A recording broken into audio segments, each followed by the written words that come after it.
وَلَقَدْ يَسَّرْنَا الْقُرْآنَ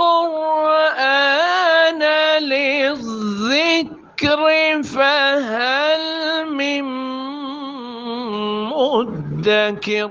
بسم اللہ الرحمن الرحیم۔ سبحان اللہ وبحمدہ عدد خلقہ ورضا نفسہ وزنۃ عرشہ ومداد کلماتہ۔ اللہم صل وبارک علی سیدنا وحبیبنا محمد وآلہ واصحابہ واہل بیتہ اجمعین۔ معزز سامعین، سورہ بقرہ کی آیت نمبر 26 کی تفسیر لے کر آپ کی خدمت میں حاضر ہیں۔ آیت نمبر 25 میں اللہ پاک نے ایمان والوں اور نیک اعمال کرنے والوں کو جنت کی نعمتوں کی خوشخبری سنائی تھی۔ آیت نمبر 26 میں اللہ تعالیٰ نے اس امر کی وضاحت فرمائی ہے کہ حقیقت حال کو بیان کرنے کے لیے کسی بھی مثال کو بیان کرنے سے، خواہ وہ مچھر کی ہو یا اس سے بھی کم تر کسی چیز کی ہو، اللہ تعالیٰ حیا نہیں فرماتا۔ ارشاد ربانی ہے، ان اللہ لا یستحیی ان یضرب مثلا ما بعوضۃ فما فوقها۔ بے شک اللہ تعالیٰ ہدایت کے سلسلہ میں کسی بھی مثال کے بیان کو ترک نہیں فرماتا، خواہ وہ مثال مچھر کی ہو یا اس سے زیادہ حقیر چیز کی مثال ہو۔ فَأَمَّا الَّذِينَ آمَنُوا فَيَعْلَمُونَ أَنَّهُ الْحَقُّ مِنْ رَبِّهِمْ۔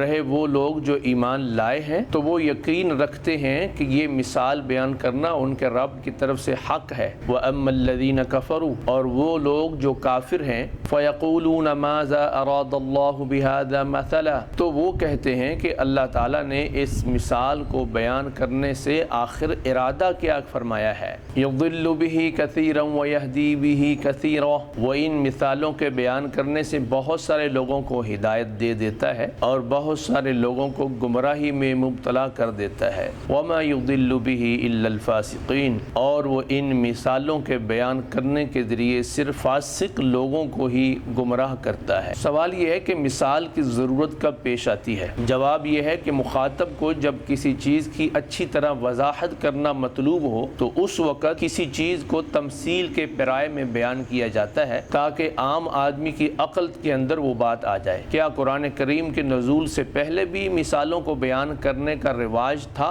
جی ہاں، اللہ تعالیٰ کی تمام الہامی کتابوں کے اندر بہت ساری تمثیلات بیان کی گئی ہیں۔ تورات اور انجیل کے اندر مختلف مثالیں موجود ہیں۔ اللہ رب العالمین نے ارشاد فرمایا، جو کافر ہیں وہ کہتے ہیں کہ اللہ تعالیٰ نے ان مثالوں کے ذریعے کس چیز کا ارادہ فرمایا ہے، تو یہ فرمان کن لوگوں کے بارے میں ہے؟ جواب یہ ہے کہ یہ فرمان یہود اور مشرکین کے بارے میں ہے۔ پھر سوال یہ پیدا ہوتا ہے کہ یہود اور مشرکین ان مثالوں کے بیان کرنے سے برا کیوں مناتے تھے، چڑھتے کیوں تھے؟ اس کا جواب یہ ہے، ان مثالوں کے اندر ایسے حقائق بیان کیے جاتے تھے جو یہود اور مشرکین کی طبیعت پہ گراں گزرتے تھے۔ اس طرح ان کے اندر انتقام کی آگ بھڑک اٹھتی تھی اور وہ اپنے انتقامی کارروائیوں کے اندر اللہ تعالیٰ کی بیان کردہ مثالوں کو ہی برا بھلا کہتے تھے اور یہ کہتے تھے کہ خدا کو بھلا کیا ضرورت پڑی تھی کہ وہ چھوٹی چھوٹی چیزوں کی مثالیں بیان کرتا۔ سورہ بقرہ کی آیت نمبر 26 میں جو اس امر کی وضاحت بیان کی گئی ہے کہ مثالیں بیان کرنا کسی مقصد کے لیے ہے، تو اس آیت مبارکہ کے نزول سے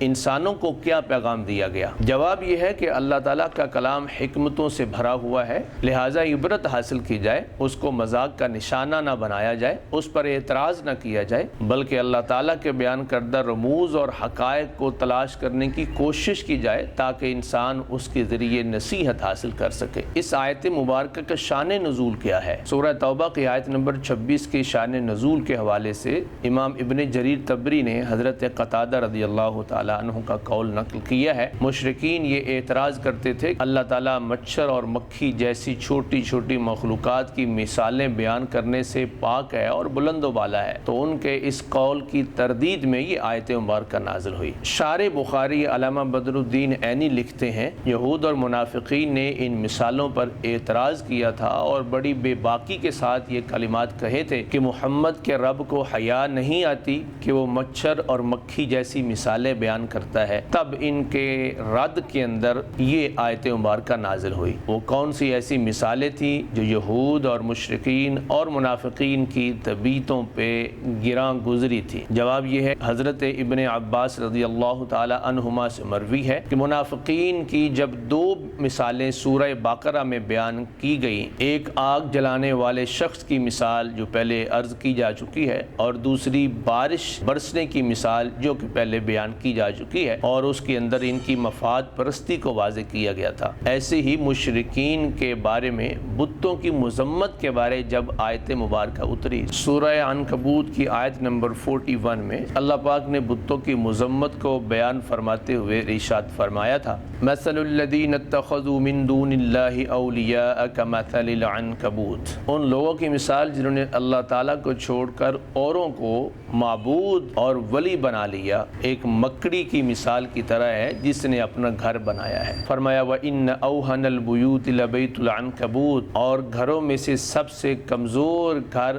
مکڑی کا ہوتا ہے۔ ایسے ہی جو لوگ اللہ تعالیٰ کو چھوڑ کر غیر خدا کی پوجا کرتے ہیں، یہ ان کا نظریہ مکڑی کے گھر کی طرح نہایت کمزور ہے کہ جیسے ہی ان کے مفادات پہ زد پڑتی ہے، ان کا نظریہ کمزور پڑنا شروع ہو جاتا ہے۔ اسی طرح سورہ حج میں آیت نمبر 73 میں بتوں کی بے بسی کو بیان کرتے ہوئے اللہ پاک نے ارشاد فرمایا، ان الذین تدعون من دون اللہ، بے شک وہ بت جن کو تم اللہ کے علاوہ پوجتے ہو، لن یخلقوا ذبابا ولا اجتمعوا له، اگر وہ سارے اکٹھے بھی ہو جائیں تو مل کر ایک مکھی بھی پیدا نہیں کر سکتے۔ وَإِن يَسْلُبْهُمُ الذُّبَابُ شَيْئًا لَا يَسْتَنقِذُوهُ مِنْهُ، اور اگر مکھی ان بتوں سے کسی چیز کو چھین لے تو یہ سارے مل کر اس مکھی سے کوئی چیز بھی چھڑا نہیں سکتے۔ اس کے اندر بھی ان کی بے بسی کو بیان کیا گیا۔ جو بت اپنے نفع نقصان کے مالک نہیں ہے کہ ان سے کوئی چیز چھین لے تو واپس نہیں لے سکتے، وہ تمہیں کیسے نفع اور نقصان دے سکتے ہیں؟ یہاں ان کی بے بسی کو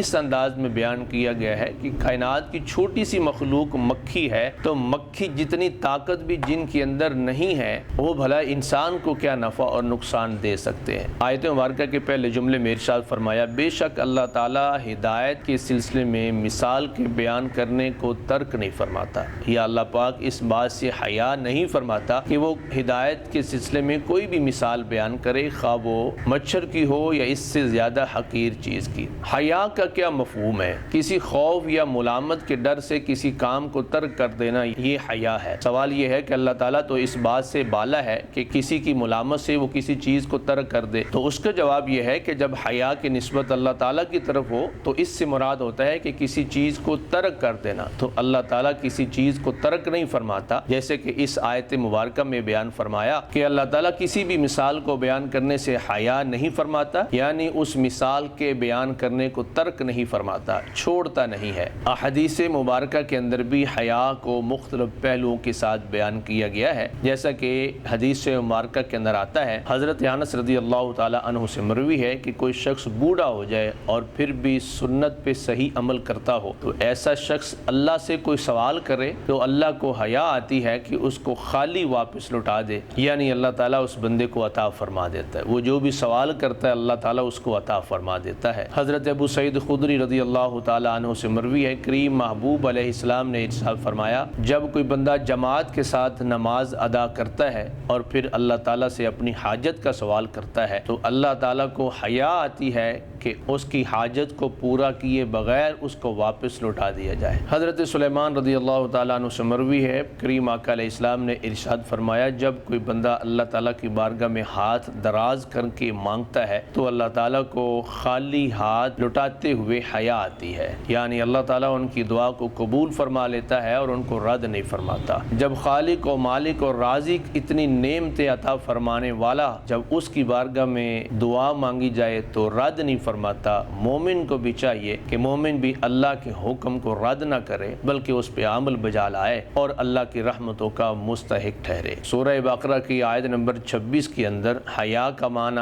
ایمان والوں کا طرز عمل، منافقین اور کفار کا طرز عمل بیان کرنے کے بعد اللہ پاک نے ارشاد فرمایا، یضل بہ کثیرا ویہدی بہ کثیرا۔ اللہ تعالیٰ مثالوں کے بیان کرنے کے ساتھ بہت سے لوگوں کو ہدایت دے دیتا ہے کہ اس میں غور و فکر کرتے ہیں اور اور نصیحت پکڑ لیتے ہیں اور ہدایت پا جاتے ہیں۔ اور جن لوگوں پر جہالت کا غلبہ ہو، ہٹ درمی اور اناد اور بغض و حسد آڑے آ جائے تو وہ مثالوں کو نصیحت کے طور پر لینے کی بجائے اس میں عیب تلاش کرتے ہیں، اس کا مذاق اڑاتے ہیں، جس کے ذریعے وہ مزید گمراہی میں پختہ تر ہوتے چلے جاتے ہیں۔ اسی بات کو قرآن پاک نے فرمایا یضل بہ کثیرا، اللہ پاک ان مثالوں کے بیان کرنے سے بہت سے لوگوں کو گمراہ کر دیتا ہے۔ اللہ رب العالمین نے فرمایا وَتِلْكَ الْأَمْثَالُ نَضْرِبُهَا لِلنَّاسِ، یہ مثالیں لوگوں کے نصیحت کے لیے ہم بیان کرتے ہیں۔ وَمَا يَعْقِلُهَا إِلَّا الْعَالِمُونَ، لیکن صرف علم والے ہی ان مثالوں کو سمجھتے ہیں اور نصیحت اور عبرت حاصل کرتے ہیں۔ وَمَا يُضِلُّ بِهِ إِلَّا الْفَاسِقِينَ، اور ان مثالوں سے گمراہ وہی ہوتے ہیں جو نافرمان ہوتے ہیں۔ اللہ پاک نے اس امر کی وضاحت کر دی ہے کہ جنہوں نے اپنے آپ کو بدلنے کا کوئی ارادہ نہیں کیا، ہدایت آ جانے کے بعد اس کی پیروی کر کے اپنے آپ کو بدل لینا اور اللہ کی فرما برداری کر لینا، اس کا ارادہ نہیں کیا، اس کی طرف نہیں آئے، بلکہ انہوں نے اپنے عمل کو درست کہا اور یہ کہا ہم جہاں پہ لگے ہوئے ہیں، جو عمل ہم کر رہے ہیں وہ ٹھیک ہے، اپنے آپ کو نہ بدل کر اطاعت سے روگردانی کی، اور یہ جو اطاعت سے روگردانی کرے یہ فاسق ہوتا ہے۔ قرآن پاک نے فرمایا قرآن کی مثالوں کے ذریعے فاسق ہی گمراہ ہوتے ہیں، یعنی قرآن پاک جس قدر مرضی مثالیں بیان کر لے، جب ایک شخص نے یہ طے کر لیا ہے کہ میں نے اپنے عمل کو ترک نہیں کرنا، میں نے اپنی روش کو بدلنا نہیں ہے، تو وہ مثالیں اس کے لیے کوئی معنی نہیں رکھتی۔ اسی بات کو بیان فرمایا وَمَا يُضِلُّ بِهِ إِلَّا الْفَاسِقِينَ، کہ فاسق ہی اس کے ذریعے گمراہ ہوتے ہیں کہ وہ الٹا ان کا مذاق اڑاتے ہیں، وہ بجائے اطاعت کرنے کے ان آیات میں نقص تلاش کرتے ہیں جو ان کی بدبختی کے اندر اضافہ کر دیتا ہے اور بالآخر وہ گمراہی میں پختہ تر ہو جاتے ہیں۔ قرآن کریم نے فاسق کا لفظ استعمال فرمایا ہے۔ فاسق فسق سے بنا ہے، فسق نافرمانی کو کہتے ہیں۔ نافرمانی کے مختلف درجات ہیں، گناہ کبیرہ کرنا یہ بھی فسق ہے، گناہ صغیرہ پر اصرار کرنا یہ بھی فسق ہے۔ اہل علم نے فسق کے 3 درجے بیان فرمائے ہیں۔ پہلا درجہ تغابی ہے۔ تغابی یہ درجہ ہے کہ کسی شخص سے گناہ کبیرہ سرزد ہو جائے لیکن وہ اس گناہ کے کرنے کو برا جانے، جیسے فرض نماز کا ترک ہے، کسی شخص سے نماز ترک ہو گئی لیکن نماز کے چھوڑنے کو وہ اچھا نہیں سمجھتا، یہ فسق تغابی ہے۔ اس کے بعد اگلا درجہ انہماک کا ہے کہ کوئی شخص گناہ کبیرہ کرے اور گناہ کبیرہ کرنے کے بعد وہ اس کا عادی ہو جائے، جیسے کوئی شخص نماز کو چھوڑنے کا عادی بن جائے اور اس گناہ کے کرنے سے اس کے دل میں کوئی خوف پیدا نہیں ہوتا، یہ انہماک کے درجے میں جا پہنچا ہے۔ فسق کا تیسرا درجہ جہود ہے کہ کوئی شخص گناہ کبیرہ کرے اور گناہ کبیرہ کے کرنے کو اچھا سمجھے، یہ شخص دائرہ اسلام سے خارج ہو جاتا ہے۔ قرآن کریم نے وَمَا يُضِلُّ بِهِ إِلَّا الْفَاسِقِينَ میں کس درجے کے فاسقین کا ذکر فرمایا ہے؟ جواب یہ ہے یہاں تیسرے درجے کے فاسق جہود کا ذکر کیا ہے، جو اللہ رب العالمین کی بیان کردہ مثالوں کو تنقید کا نشانہ بناتے تھے، مذاق اڑاتے تھے، نقص تلاش کرتے تھے، اللہ تعالیٰ کی ذات یا اس کے نازل کردہ احکام کے اندر نقص تلاش کرنا یہ گناہ کبیرہ ہے۔ اس گناہ کبیرہ میں وہ خوش ہوتے تھے اور اس کے اندر مزید پختہ ہوتے چلے جاتے تھے، حتیٰ کہ وہ فسق اور گمراہی کے اس درجے پہ جا پہنچے کہ وہ پختہ کافر ہو گئے اور ان کے لیے ہدایت کے رستے بند ہو گئے۔ سورہ بقرہ کی آیت نمبر 27 میں فاسقین کی وضاحت کرتے ہوئے باری تعالیٰ نے ارشاد فرمایا الذین ینقضون عہد اللہ من بعد میثاقہ، فاسق وہ ہیں جو اللہ تعالیٰ کے ساتھ عہد کو پختہ کرنے کے بعد توڑ دیتے ہیں۔ اللہ تعالیٰ کے ساتھ عہد کو پختہ کر کے توڑ دینا، عہد توڑنا گناہ کبیرہ ہے، پھر اس کو پختہ کر کے توڑ دینا اور اس پہ خوش ہو جانا یہ فاسقین کا شیوہ ہے۔ اس عہد سے کون سا عہد مراد ہے؟ اس عہد سے وہ عہد مراد ہے جو انبیاء کرام اور صالحین نے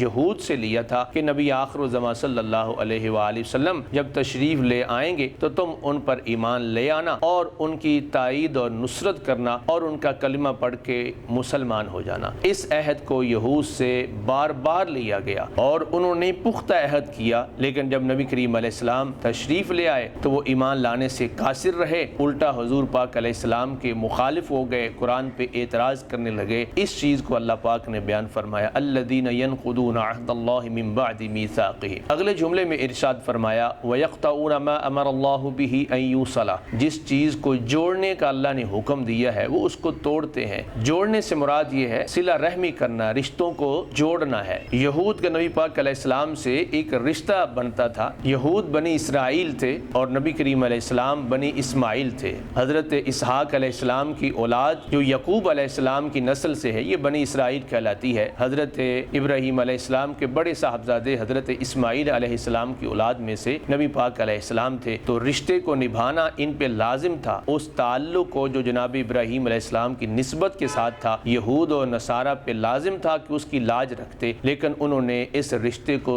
جوڑنے کی بجائے توڑ ڈالا اور اللہ کے عہد کو پس پشت ڈال دیا۔ وَيُفْسِدُونَ فِي الْأَرْضِ، اور زمین میں فساد کیا، نہ صرف عہد توڑا، حق کی مخالفت کی، کافر ٹھہرے، زمین کے اندر فسادی بنے، لوگوں کو ہدایت سے روکا اور قتل و غارت کو عام کیا، نبی پاک علیہ السلام سے جنگیں کی، دشمنیاں کی، سازشیں کی۔ قرآن پاک نے ان کی ساری زندگی کی ایفرٹ کو یوں بیان کیا وَيُفْسِدُونَ فِي الْأَرْضِ، انہوں نے زمین کے اندر فساد کیا۔ اولئک هم الخاسرون، یہی لوگ اصل نقصان اٹھانے والے ہیں کہ حقیقی نقصان تو ان لوگوں نے اٹھایا ہے، ایمان سے بھی محروم رہے، بدبخت بھی بنے اور نبی پاک علیہ الصلوۃ والسلام اور حق کی مخالفت کے اندر اور عناد اور بغض کے اندر حد سے آگے بڑھ گئے اور ان کے مقدر کے اندر سوائے نقصان کے اور کچھ نہ آیا۔